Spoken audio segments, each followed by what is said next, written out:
Hello, welcome back to another episode of Life Gems, um, where we talk about things that motivate you. We talk about issues um, that people don't like to talk about, and we talk about some of everything. My name is Terrence. I am the creator of this YouTube page, Life Gems. Uh, I'm a military veteran. Um, I'm also somewhat of a motivational speaker, and I try to pass knowledge to people. I feel like that's a great thing, and I feel like that's my purpose. Uh, Today, on this episode of Life Gems, because it is still Mental Health Awareness Month. Um, I'm gonna be touching on topics all dealing with mental health this month. I know we only have a few more days left in here, so I'm pushing them out as fast as I can so I can spread this knowledge to you. So today, what we're going to be talking about is we're going to be talking about teens and mental health. I don't know if a lot of y'all, I don't know if y'all know or not, but um, the teen self harm rates have been going up. If you don't know what I mean by self harm, I'm talking about kids that are cutting themselves, kids that are burning themselves, kids that are doing things to their bodies to cause harm. Uh, and the reason why we're talking about this is, for one, it's Mental Health Awareness Month, and for two, parents should know these things. Not even just parents, but also friends of those kids that might be out there, and they might run across this video and see this. And I'm also a parent, and I was not aware of some of the stuff that to look out for. So I figured that it'd be interesting to share, and give other people a little bit more insight on what to look for. So I did some research on this, and I ran across a study from a Cleveland clinic, and with that study, it's that there's an estimate 15 to 20% of teens self harm 15 to 20% of teens self harm. This research also goes on to say that young people who self harm are 3.4 times more likely to attempt suicide.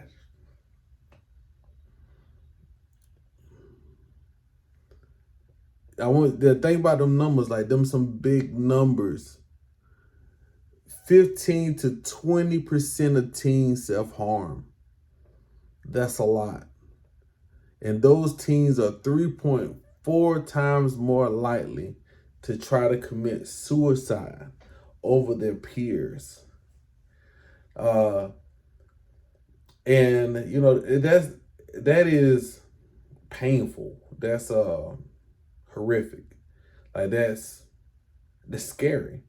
Being that I have kids, and I'm pretty sure if you're watching this video, you might have kids, or you might have somebody in your family or somebody that's not family that is a child, so that those are scary numbers, and they're only rising more and more and more. In this study was compared to I think it was 2000 from 2009 to up to 2022.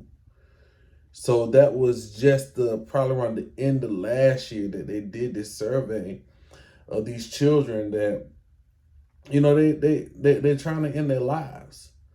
And I mean, I'm not gonna say I blame it on anything, but what I will do is I will tell you some of the factors that they determined may that that, that may cause that has caused the rise in these numbers. Um, one of the one of the one of the factors is the trauma, past trauma that they done had in their lives. That's one factor that they put in there. Not only past trauma from their lives, but trauma from the pandemic. If you don't know what I mean by the pandemic, listen, you was here with me the entire time. The past, back 3 years ago when the COVID pandemic happened, those children being isolated, not being able to be around their friends, they're missing their school events. You might have an athlete and that was his senior year, that was his spotlight year for him to do his thing. You might have a kid genius over there, and that year was that spotlight year for them to shine the way that they wanted to shine. They wasn't there. Um, then number two for factors that may contribute to it is the increased pressure, the increased economic pressure on families. And whenever we talking about increased pressures on the families economically, we're talking about finances. We're talking about their living standards. Um, and we're talking about their standards, their living standards, the money that's coming in and out of their household, their living styles, we're talking about that area. You know, Children oftentimes, if they feel like they're not getting, they feel like they're not getting the things that they want, the things that they need. They feel like this is detrimental to life. Oh, I can't, like they feel like it's detrimental to their life. Um, another factor that they put in here was academic stress. These children strive so hard to be their best that it adds on those pressures. It adds on that unneeded stress to be perfect. I know when I was growing up, that wasn't really a big factor for me, and it wasn't a big factor for a lot of the guys and a lot of people that I knew. But we also didn't know the value of an education. Well, we knew the value of education, but we just didn't care. We wouldn't.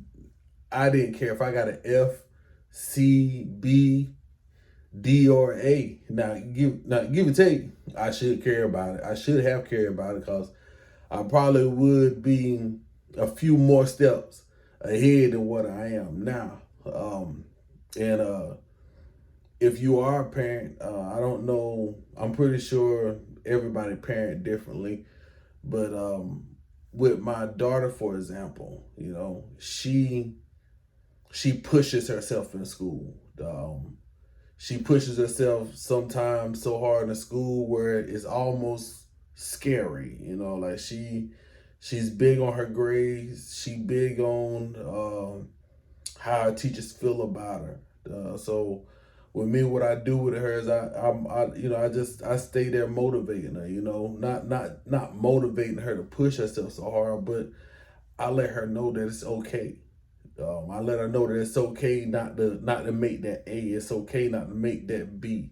As long as you work your hardest, in my eyes, you're a winner. Another factor is social media. The overuse of social media. I'm an 80s baby. We didn't have access to all this stuff that these children have nowadays. Like, these kids can literally get online and search anything they want. These kids can literally create profiles to 7 to 8 different platforms, and they looking for those likes and those loves and all that other mess. They're looking for that stuff, compared to, like me, for example. The only thing that I had coming up was MySpace. And we had Black Planet, and then we had and later on we had Facebook, but besides that was it.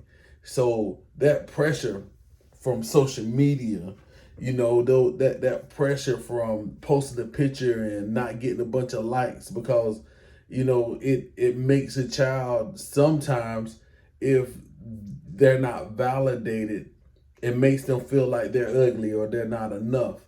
But that is another thing for us as parents. That's something for us to instill in them, to always let them know that they're enough. Let them know that you're great, you're amazing, you're beautiful. Every morning my daughter wake up, I tell her she's beautiful.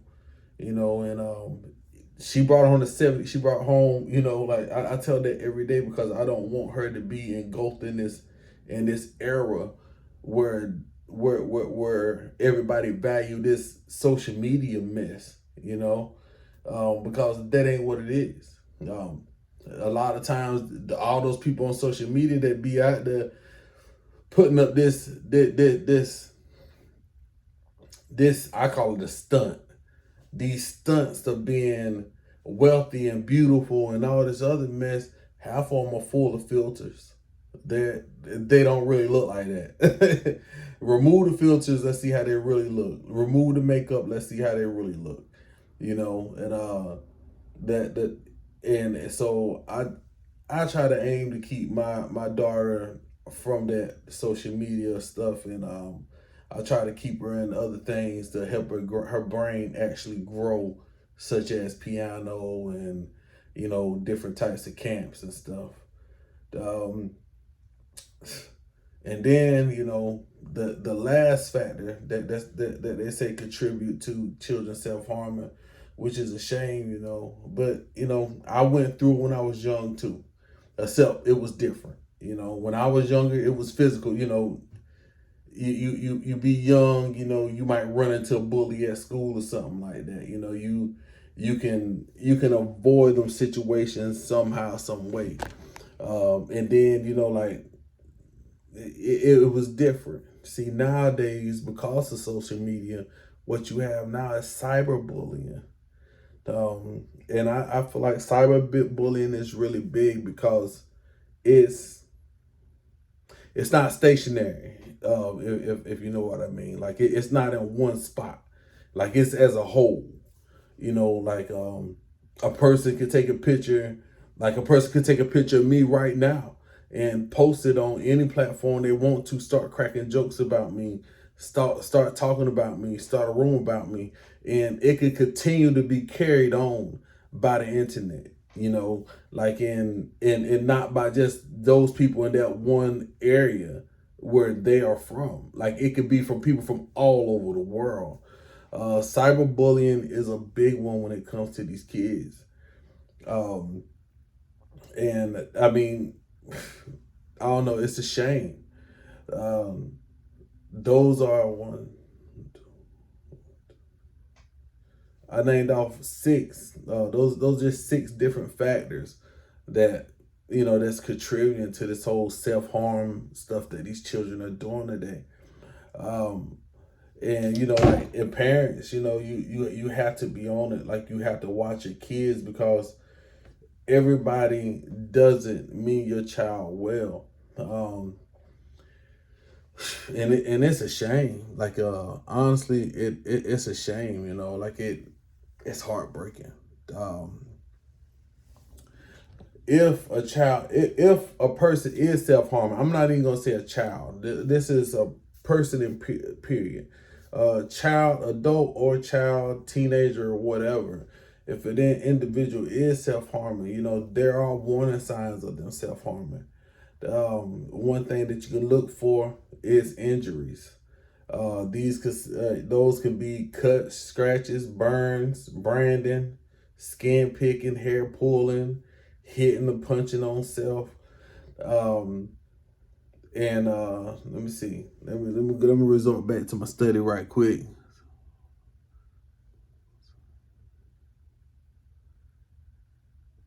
And then, like, when and looking at these things, it's it's the marks that's in close proximity of themselves. That is an indication of self-harming. I mean, as far as injuries. Another thing that individuals do when they self harm is they hide their skin. Um, a lot of people refuse to show certain parts of their bodies. They cover it up with long sleeve shirts. They cover it up with jeans. Even if it's 95 degrees outside, they want to wear a long sleeve shirt and a pair of jeans. Um, Another thing to be on the lookout for. This is number three: a change in mood. Um, that like a change in mood. Period. Whether it comes to stress, they might start develop some type of anxiety. They may become depressed. All those feelings can make a person spiral out of control, and could cause them to begin self harming.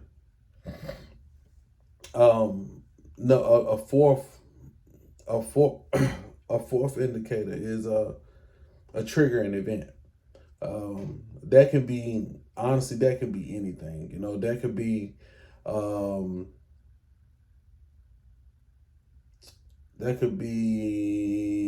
bullying, from classmates, bullying on the internet, cyberbullying.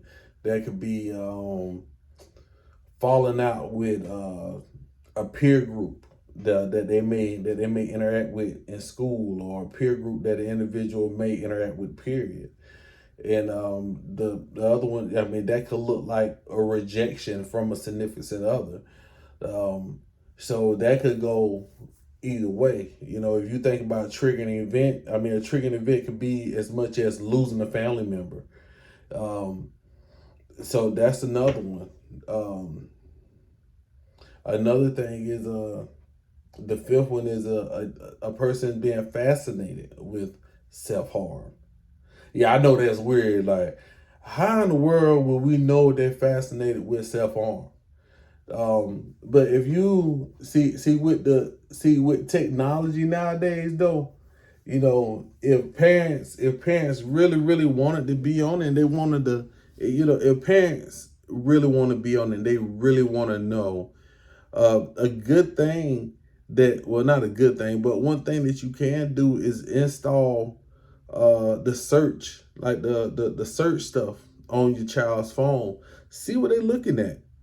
um I mean, I know people say you shouldn't invade a person's privacy, and you shouldn't invade a person's privacy, and you should just give people their space. But when it comes to this is for children. I'm not talking about no adults. I'm talking about children.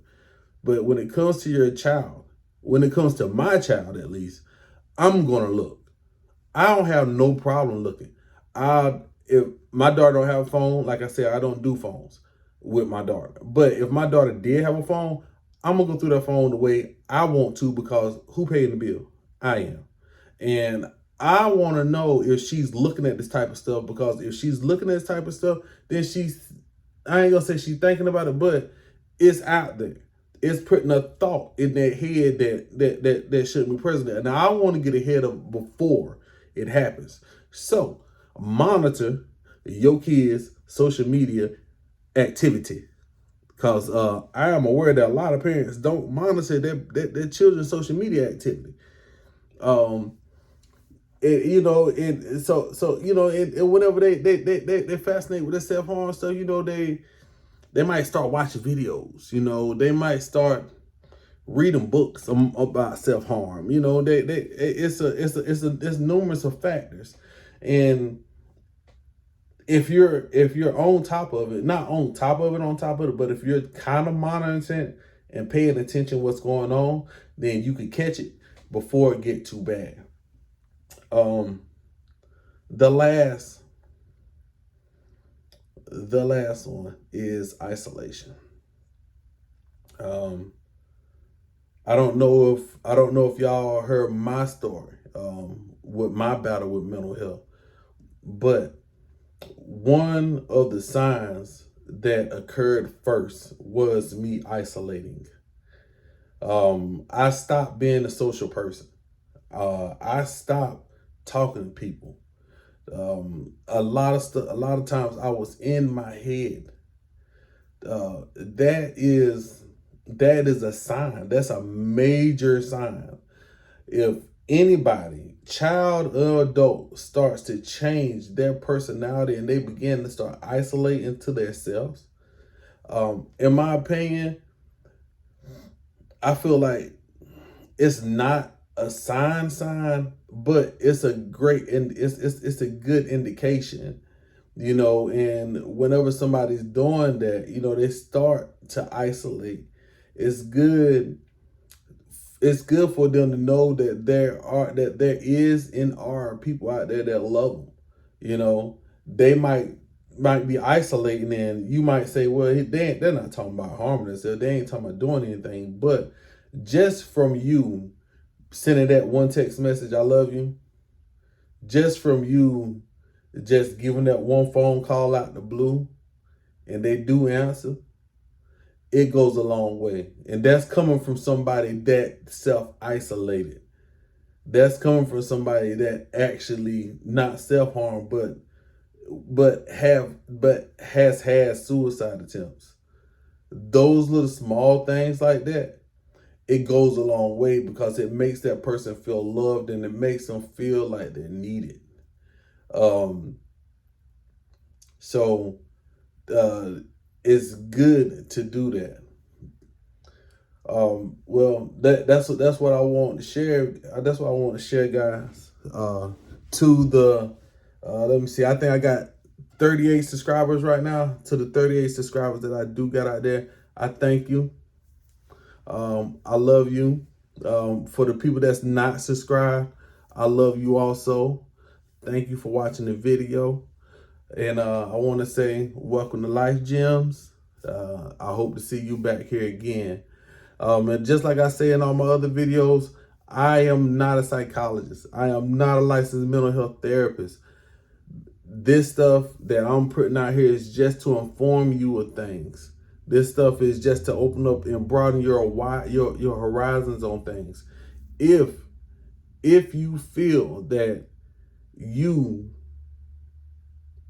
if you feel or if you think that you want to harm yourself or others, please contact someone for help. If you don't know how to reach out, if you don't know how to find help, please, this is my page. This is my YouTube page. Reach out to me. I will help you find some type of help. If I can't help you find it, like I always say, my wife is legit. She is a licensed mental health professional, and she is a beast. Reach out, let me know, and I'll try to help you out. Before let me know your thoughts down there below, that little box down there. Let me know your thoughts down there. Please subscribe to the channel. Stay tuned for more stuff. Peace. I love all y'all.